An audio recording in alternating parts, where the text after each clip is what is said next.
સ્વાગત છે તમારું ગુજરાત ચેનલમાં। તો આજે આપણે બનાવવાના છે ચણાના લોટના ઢોકળા। તો ચાલો બનાવીએ। આપણે સૌથી પહેલાં આપણે એક તપેલીમાં 2 ગ્લાસ જેટલું પાણી ઉમેરી દઈશું અને તેના પછી આપણે 2 ચમચી દળેલી ખાંડ લીધી હતી, તે પણ તેમાં આપણે એડ કરી દેવાની છે અને તેના પછી આપણે અડધી ચમચી જેટલા લીંબુના ફૂલ નાખી દઈશું। તમારી પાસે લીંબુ હોય તો લીંબુનો રસ પણ તમે નાખી શકો છો અને તેના પછી આપણે 1 ચમચી જેટલો ખાવાનો સોડા પણ તેમાં નાખી દઈશું। તેને આપણે બરાબર મિક્સ કરી દઈશું।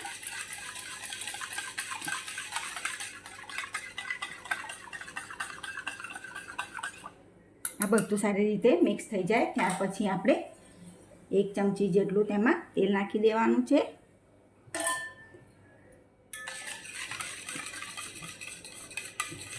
અને આપણે જે ચણાનો લોટ લીધો હતો તે તેમાં નાખી દઈશું થોડો થોડો કરીને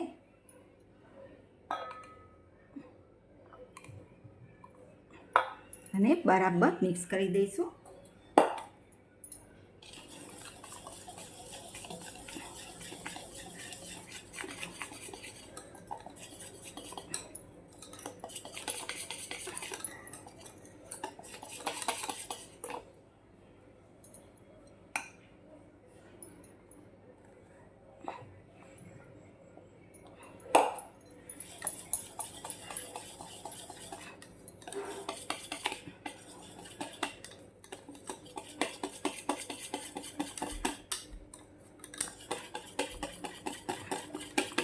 અને તેના પછી આપણે સ્વાદ પ્રમાણે મીઠું નાખી દેવાનું છે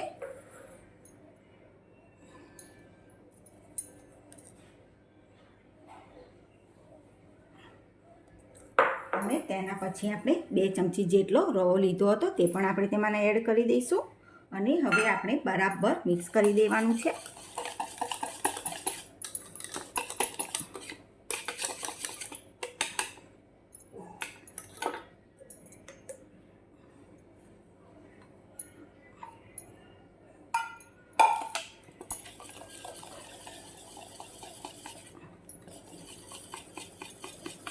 તો હવે આપણું બેટર થઈ જવા આવ્યું છે।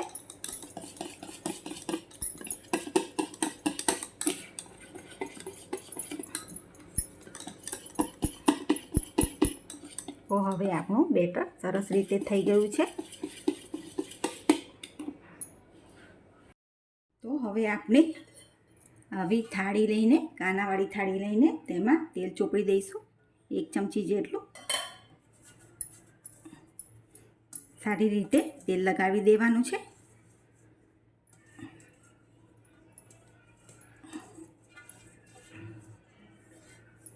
તો હવે આપણું થાળીમાં તેલ ચોપડાઈ ગયું છે અને બેટરને આપણે 5 મિનિટ સુધી રેસ્ટ થવા દેવાનું છે। ત્યાં સુધી આપણે તપેલામાં ગરમ પાણી મૂકી દઈશું। હવે આપણે જે થાળીમાં તેલ લગાવ્યું હતું તેમાં આપણે બેટર નાખી દેવાનું છે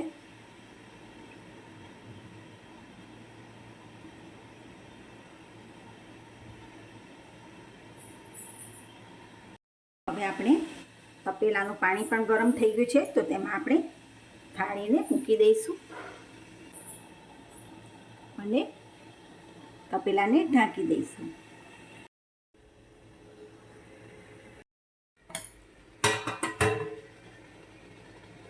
તો સરસ રીતે આપણું ખમણ ફૂલી ગયા છે। હજુ પણ તેને આપણે 5 મિનિટ સુધી કૂક થવા દઈશું। સરસ રીતે આપણા ખમણ ફૂલી ગયા છે તો હવે આપણે વઘાર બનાવેલો હતો રાઈ અને લીલા મરચાંનો એ પણ આપણે તેમાં નાખી દઈશું।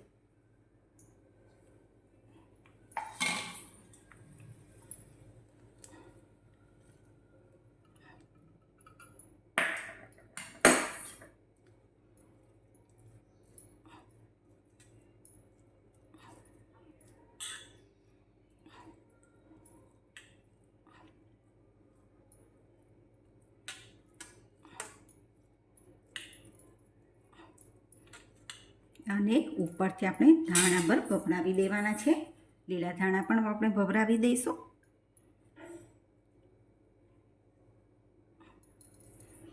અને આપણે હવે તેનું કટિંગ કરી લઈશું. આમ તો આજુબાજુથી બધેથી સરસ રીતે તૈયાર થઈ ગયું છે.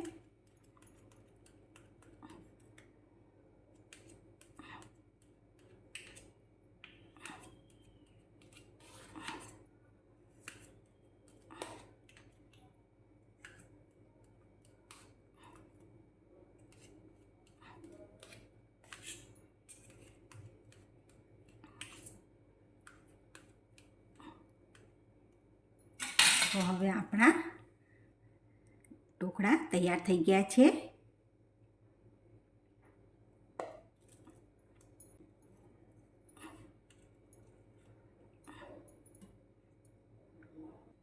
જોઈ શકો છો એકદમ સોફ્ટ, એકદમ સરસ રીતે થઈ ગયા છે આપણા ઢોકળા તૈયાર. હવે આપણા ચણાના લોટના ઢોકળા બનીને તૈયાર થઈ ગયા છે. તમે એને એક વખત બનાવીને જરૂરથી ખાજો.